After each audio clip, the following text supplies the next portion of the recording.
I smoothed my Chanel dress, purchased by my mother-in-law, of course, as Eleanor Montgomery's personal assistant led me through the familiar marble halls of her mansion. Weekly tea with Eleanor was non-negotiable, one of the many rules I followed for the past decade. Mrs. Montgomery is in the conservatory, Thomas informed me stiffly. She's not in the best mood today. I could guess why. The headlines had been brutal. Montgomery Industries faces SEC investigation. Family empire on the brink of collapse. Billionaire matriarch's fortune in Jeopardy. Thank you, Thomas, I replied, keeping my voice neutral. I'll handle it. Eleanor sat in her favorite wingback chair, surrounded by her prize orchids, looking less like the formidable billionaire she was and more like a woman watching her world crumble. Rebecca, she said without looking up, you're 3 minutes late. My name is Rebecca Chen Montgomery, and for 10 years I've lived by Eleanor Montgomery's rules. When I married her only son James, she made it clear. Either I became the daughter-in-law she wanted, or we'd be cut off without a penny. I apologize, Eleanor, I said, taking my usual seat. The traffic was unusually heavy. She waved off my excuse, her diamond rings catching the sunlight. I assume you've seen the news? Yes, I replied carefully. It seems there are some concerns about the company's finances. She finally looked at me, her steel gray eyes sharp despite her apparent vulnerability. Concerns? The SEC is investigating us for fraud. James is facing possible criminal charges. Everything I've built is at risk. These are more than concerns, Rebecca. I poured the tea, Earl Grey, never anything else, and handed her a cup. The familiar ritual gave me a moment to compose my thoughts. What do you mean from me? I asked, though I already knew. The same thing I've always needed, she replied, perfect obedience, no scandals, no embarrassments. The press will be watching us closely now, and I won't have you ruining what's left of our reputation. I nodded, remembering the contract I'd signed 10 years ago. Not a prenup. Eleanor was too clever for something so obvious. No, this was a family covenant detailing exactly how a Montgomery wife should behave. Weekly teas with Eleanor. Charity work she approved. Clothes she selected. Friends she vetted. Every aspect of my life had been controlled by her rules, all to protect the Montgomery name and fortune. What she didn't know was that I'd been playing a much longer game. Of course, Eleanor, I said. I understand. She studied me over her teacup. You always were the obedient one. Not like James's first wife. That woman had no sense of propriety, no understanding of our position. I remembered Catherine, James's college sweetheart who'd lasted 6 months as Eleanor's daughter-in-law before fleeing. She tried to stand up to Eleanor, to maintain her independence. It had cost her everything. I'd taken a different approach. The benefit gala next week, Eleanor continued. You'll wear the blue Dior I selected, and do something about your hair. It's looking rather ethnic. 10 years ago, that casual racism would have made me flinch. Now I just smiled and nodded. Of course, I'll make an appointment with Federico. She relaxed slightly, reassured by my compliance. Good. We need to present a united front now more than ever. The vultures are circling, Rebecca. Everyone who's ever envied our success is waiting for us to fall. If she only knew. I'd spent my decade of perfect obedience building something Eleanor never suspected. While attending her approved charity events, I'd made connections with tech entrepreneurs and venture capitalists. While wearing her selected designer clothes, I'd taken coding classes online and studied market trends. And while playing the role of the perfect Montgomery wife, I created Phoenix Digital Solutions, a technology company now worth more than twice what remained of Montgomery Industries. Eleanor knew nothing about it, of course. The company was registered under my maiden name, run through a complex network of shell corporations. As far as she knew, I spent my days organizing charity luncheons and getting my hair done at approved salons. The lawyers think we can weather this, Eleanor said, more to herself than to me. We just need to maintain appearances, keep the shareholders calm. And James? I asked carefully. How is he handling everything? Her face hardened. My son needs to show more backbone. This investigation has him talking about plea deals and cooperation agreements. As if a Montgomery would ever admit wrongdoing. I thought about my husband, currently hiding in our Aspen home, drinking himself into oblivion while his mother's empire crumbled. James had never wanted to run Montgomery Industries, But Eleanor had given him no choice, just as she'd given me no choice but to live by her rules. The difference was I'd turned those rules to my advantage. More tea? I offered, watching her hands shake slightly as she handed me her cup. You know, she said suddenly, when James first brought you home, I thought you were another gold digger. A nobody from a middle-class family trying to marry into money. I kept my expression neutral as I poured. I remember. But you proved me wrong, she continued. You learned our ways, accepted our rules. You became exactly what this family needed. If she only knew how wrong she was, and how soon she would find out. My phone buzzed discreetly in my purse. A message from my CFO. SEC filing complete. Press release goes out at market close. Everything was in place. By this time tomorrow, the world would know that Phoenix Digital Solutions was launching a hostile takeover bid for Montgomery Industries. Yes, I said, smiling at my mother-in-law. I became exactly what I needed to be. The next morning, I sat in my hidden office, a penthouse suite 20 blocks from the Montgomery mansion, watching Eleanor's world implode on live television. Breaking news, the CNBC anchor announced. Tech giant Phoenix Digital Solutions has launched a hostile takeover bid for troubled Montgomery Industries. The offer, valued at $2.5 billion, comes as Montgomery faces multiple federal investigations. My phone erupted with notifications. First came the text from James. Did you know about this? Then Eleanor's calls, 7 in quick succession. I let them go to voicemail. Finally, an email from her lawyer. Mrs. Chen Montgomery, in light of recent developments, Mrs. Montgomery requests an immediate meeting. I smiled, remembering all the immediate meetings I'd been summoned to over the years. Eleanor's commands had always taken precedence over everything else in my life. Or so she thought. Ms. Chen, my assistant Sarah, poked her head in. The Montgomery legal team is in the conference room, and Mrs. Montgomery herself just arrived in the lobby. Is she alone? I asked, though I knew the answer. No, Mr. Montgomery is with her. They seem agitated. I checked my reflection in the floor-to-ceiling windows.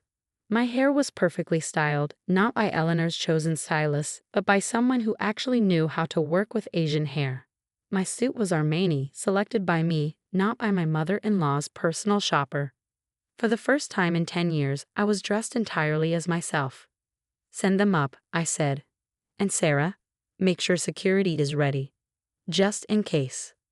The 5 minutes it took them to reach my office gave me time to prepare. I pulled up the relevant documents on my laptop, straightened the family photo on my desk, the one Eleanor had never seen, showing me with my parents at my college graduation. The door burst open, and Eleanor Montgomery stormed in, her famous composure completely shattered. What is the meaning of this? She demanded, waving a tablet with a takeover announcement. Phoenix Digital Solutions. What do you know about this? I leaned back in my chair, in my office, in my company. I know everything about it, Eleanor. I founded it. I built it. And now, I'm using it to save what's left of your family's legacy. James stumbled in behind his mother, looking hungover and confused. Becca, what's going on? Your wife, Eleanor spat, has been deceiving us. All this time, while pretending to be the perfect daughter-in-law, she's been plotting against us. Actually, I corrected calmly, while following your rules to the letter, I've been building something extraordinary, something that can now prevent Montgomery Industries from complete collapse. I turned my laptop to show them the numbers. Your company is worth less than a quarter of what it was 6 months ago. The SEC investigation has scared off investors. You're facing multiple class action lawsuits. Without immediate intervention, Montgomery Industries will be bankrupt within 3 months. And you think you're our savior? Eleanor laughed bitterly. A nobody who married into our family? No, I replied. I'm the CEO of a $200 million technology company that's offering your shareholders a way out. The nobody you tried to control for 10 years is now your only hope of maintaining any part of your empire. James had sunk into one of my visitor chairs, staring at me like he'd never seen me before. All those charity events, the lunches, the shopping trips, were exactly what your mother demanded. I finished for him. I played by her rules. I just didn't let them limit me. Eleanor's face had gone from red to white. This is impossible. We vetted you. We controlled everything, your schedule, your friends, your whole life. I stood up and walked to the window, looking out over the city where I'd built my secret empire.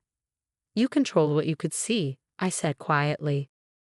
But you never bothered to look deeper. You never asked about my computer science degree or why I spent so much time with approved friends who happened to be venture capitalists. You saw what you wanted to see. An obedient Asian daughter-in-law who knew her place.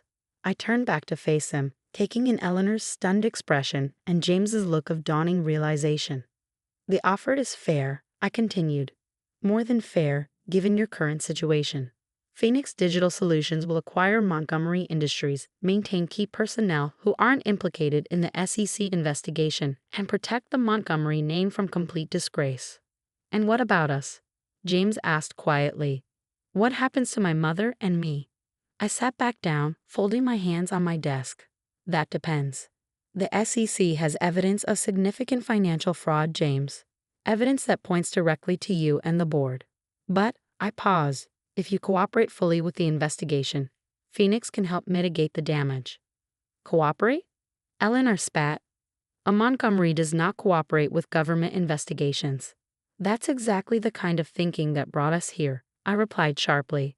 Your pride, your rules, your refusal to adapt, they've destroyed what your family spent generations building. I pulled out another folder and handed it to James. This contains a full confession and cooperation agreement. Sign it, and we can protect you from the worst of the criminal charges.